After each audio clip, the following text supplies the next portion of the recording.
ओम नमो भगवते वासुदेवाय। एक बार देवराहा बाबा ने कुंभ स्नान को आए हुए साधुओं को एक बड़ा ही कल्याणकारी उपदेश दिया था और उसमें चित्रकूट के जंगल में अकेले रहने वाले एक संत की कहानी सुनाई थी जो अति कल्याणकारी है। एक बार जरूर सुनना। माघ मास में प्रयागराज में कुंभ मेला लगा हुआ था। देश विदेश से साधु संत महात्मा भी सामान्य गृहस्थ जनों की तरह कुंभ में संगम में स्नान करने के लिए आए हुए थे।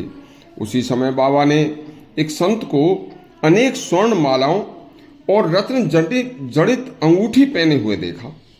तो देखते ही महातपस्वी आत्मा देवराहा बाबा ने उस संत को अपने पास बुलाया और उस समय बाबा के दिव्य दर्शनों को आए हुए हजारों महात्मा बाबा के मंच के सामने बैठे थे।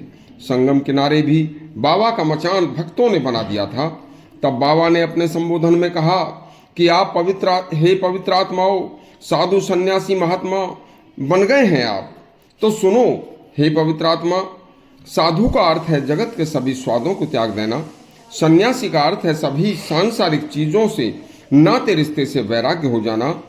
केवल भगवान की भक्ति का वैराग्य में ही डूबे रहना, और उसी को महात्मा कहते हैं। देखिए, महात्मा का अर्थ है महान आत्मा।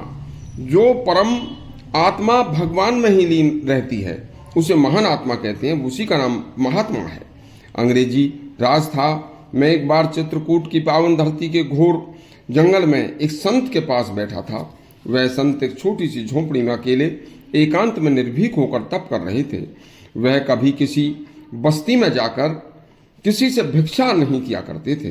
कभी कभार कोई व्यक्ति यदि उन्हें कुछ भोजन सामग्री के लेकर आ जाता तो उसे वो ले लिया करते थे, और यदि कोई कई दिनों तक भी नहीं आता तो भी किसी से कुछ मांगने नहीं जाते थे।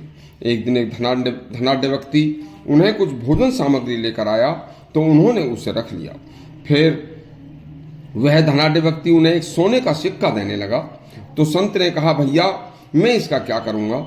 तो उन्होंने कहा कि यह सोने का सिक्का बाबा आपके कभी न कभी बहुत काम आएगा। इस सिक्के से काफी दिन के लिए आपकी भोजन सामग्री आ सकती है और कभी भी कोई जरूरत पड़ने पर यह आपकी जरूरत पूरी कर सकता है। तो संत बोले, भैया चाह गई चिंता गई, मनवा बेपरवाह, जिनको कुछ न चाहिए वे नर से हिंसा है। यह भौतिक धन है। जब धन की चाह है तो वह गरीब बना रहेगा। धन कितना भी आ जाए, धन की चाह कभी कम नहीं होती।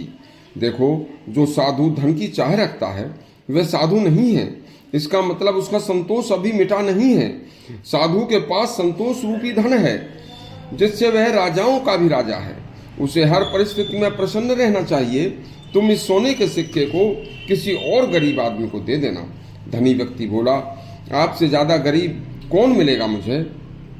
आपके पास न वस्त्र हैं, न भोजन की अपनी कोई व्यवस्था है, न रहने के लिए कोई सुरक्षित स्थान है। तब संत बोले, मेरे पास आत्मबल है, मेरे पास आध्यात्मिक धन मौजूद है। तुम अभी ठहरो।